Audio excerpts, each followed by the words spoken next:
Biz har doim kuzatishimiz kerak, nima haqida ko'proq o'ylaymiz.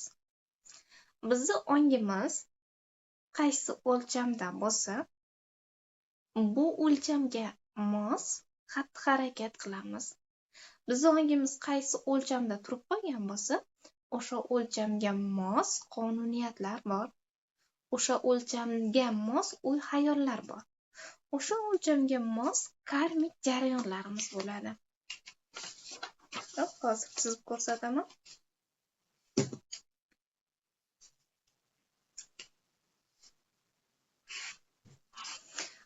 Bu ko'zimizga ko'rinmaydi, lekin bu rostdan shunaqa. Tasavvur qiling, mana bu ong qavatlari. Eng pastki qavatdan boshlaylik. Bu qavat deylik 50 Hz atrofida o'zidan chastota tarqatadi. Ya'ni hozirda ongingiz 50 va 100 Hz atrofida chastota tarqatadi o'zidan. Bu degani mana shu o'lchamga mos sizga tajribalar beriladi.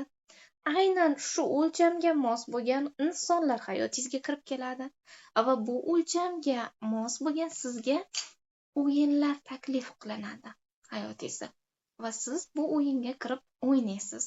Chunki bu o'lchamni qonuni shunaqa. Bu o'lchamga tushganingizda albatta o'ynamaslikda imkon yo'q bu o'yinda.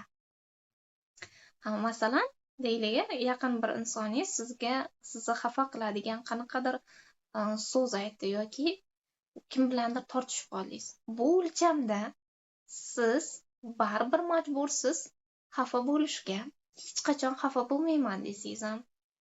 Bu o'lchamda masalan siz men hech qachon farzandimni urmayman deb so'z bersangiz sizga, lekin baribir urasiz. Qilmayman degan ishingizni baribir qilasiz. Endi hech qachon asab bo'lmayman deysiz, lekin baribir bo'lasiz. Nega? Chunki bu o'lchamning qonuni shu. Bu o'lchamga javob beradigan mavjudotlar bor. Va ular doim sizga diktavat qilib turadi. Hech o'ylab ko'rgansizmi, sizdagi o'y-xayollar, fikrlar bular qayerdan keladi? Bu o'y-xayollar, bu fikrlar hammasi bu o'lcham asosida bo'ladi. Endi biz siz bilan kurs davomida initiatsiyalar qabul qilasiz.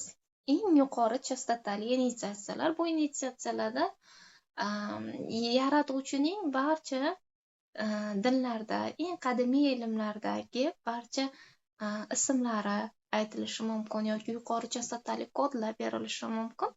To'g'ridan to'g'ri olingan holatda oltin sivilizatsiya tomonidan.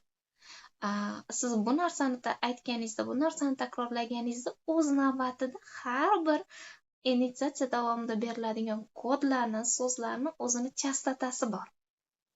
Va siz bu chastotani qabul qilasizda, avtomatik mana bu o'lchamga xuddi kvant zarrasidek teleportatsiya bo'lasiz. Ko'tarildingiz bu o'lchamga. Va qarabsizki, bu o'lchamda qonun boshqa, endi yengilroq hayot bu o'lchamda. Bu o'lchamga chiqqaningizda o'zidan o'zi atrofdagi insonlar, yaqinlaringiz eng oxirida o'zgaradigan bu albatta har doim yaqinlarimiz bo'ladi. Turmush o'rtog'ingiz, farzandlaringiz va ota-onangiz sal vaqt talab qiladi. Ular o'zgarishi va bu chastotalarga moslashish uchun, lekin juda ko'p narsalar o'zgaradi bu o'lchamga o'tganingizda. Bu o'lchamda kurash ongidan chiqasizda. Hayot bilan kurash, insonlar bilan kurashishdan. Va bu o'lchamda sizga keladigan fikrlar endi yuqori chastotali. Ya'ni o'zi sizda keladi. O'y xayolingizda har kuni kim bilandir kurashda yurmaysiz. Bu o'lchamda sizga shunaqa g'oyalar quyilib keladiki, o'zidan o'zi narsani amalga oshirgingiz keladi. Amalga oshirganingizda ham shunaqa sevgida bo'lasiz. Har bitta ishingizni shunaqa sevgida qilishni boshlaysiz va siz bu o'lchamda qilayotgan xatti-harakatingiz, ishlaringiz siz uchun og'ir emas. Chunki sevgida qilganingizda hatto o'sha og'irligi yoki vaqt o'tgani sezilmaydi. Xuddi shunaqa bu o'lchamga mos sizni potensiallaringiz bor, talantlaringiz bor, qobiliyatlaringiz bular ochilishi boshlaydi.